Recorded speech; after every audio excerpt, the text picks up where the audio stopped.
Hello दोस्तों, अस्सलाम वालेकुम। आप देख रहे हैं गोंदल लीग और मैं हूं इजाज़ अहमद गोंदल। इस्लामाबाद यूनाइटेड का नेट प्रैक्टिस जारी है एनसीए लाहौर में। कल इस्लामाबाद यूनाइटेड अपना 7वां मैच लाहौर कलंदर के अगेंस्ट कज़ाफ़ी स्टेडियम लाहौर में खेलेगी। इस्लामाबाद यूनाइटेड की इस वक्त टेबल पॉइंट पे जो पोजीशन है वो चौथी पोजीशन है। 6 मैच इस्लामाबाद यूनाइटेड के हो चुके हैं और 5 मैच इस्लामाबाद यूनाइटेड ने खेले, जिसमें से 2 जीते और 3 मैच हारे। एक मैच जो है वो बारिश की नज़र हो गया था, जिसका 1 पॉइंट इस्लामाबाद यूनाइटेड को मिला और 1 पेशावर ज़ल्मी को मिला। इस वक्त 5 पॉइंट के साथ इस्लामाबाद यूनाइटेड टेबल पॉइंट पे चौथी पोजीशन पे है। इस्लामाबाद यूनाइटेड के जो है वो तमाम प्लेयर्स इस वक्त प्रैक्टिस सेशन में मसरूफ़ है, जो कि एनसीए लाहौर में हो रहा है।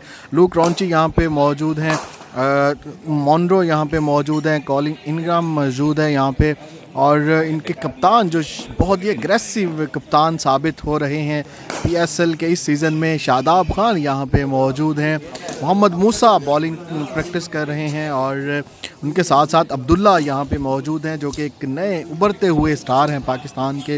उसके साथ साथ अगर बात की जाए, एक और इस्लामाबाद यूनाइटेड के उभरते हुए स्टार हैं अहमद साफ़ी। अगर उनको ना याद किया गया तो ये बिल्कुल गलत होगा, क्योंकि वो उनको हमने प्रेस कॉन्फ्रेंस में भी देखा कि वो बहुत ही ज़्यादा एक्टिव हैं और वो वाकई ही पाकिस्तान की नेशनल टीम में जल्द अपनी जगह बना लेंगे। अहमद साफ़ी भी यहाँ पे मौजूद हैं, जो अभी खेल रहे हैं, नेट प्रैक्टिस में मसरूफ़ हैं।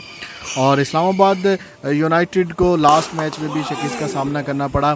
एक मैच बारिश की नज़र हो गया, उसका 1 पॉइंट मिला इनको, तो 5 पॉइंट इस वक्त जो है इस्लामाबाद यूनाइटेड के हैं। 6 मैच इस्लामाबाद यूनाइटेड के हो चुके हैं। 7वां मैच कल लाहौर कलंदर के अगेंस्ट इस्लामाबाद यूनाइटेड खेलेगी, जो कि कज़ाफ़ी स्टेडियम लाहौर में होगा। और इस वक्त इस्लामाबाद यूनाइटेड के तमाम प्लेयर जो हैं वो प्रैक्टिस सेशन में मसरूफ़ हैं। हेड कोच मिसबाह हक भी यहाँ पे मौजूद हैं और ये एनसीए लाहौर में प्रैक्टिस सेशन जारी है। इस्लामाबाद यूनाइटेड का पाकिस्तान सुपर लीग के तमाम मुकाबलों से बाखबर रहने के लिए गोंदल लीग को लाजमी सब्सक्राइब करें, वीडियो को लाइक किया करें, शेयर किया करें, ताकि औरों तक इन्फॉर्मेशन पहुँच सके। जिन लोगों ने लाइक किया, शेयर किया, उनका बेहद शुक्रिया। Thank you so much.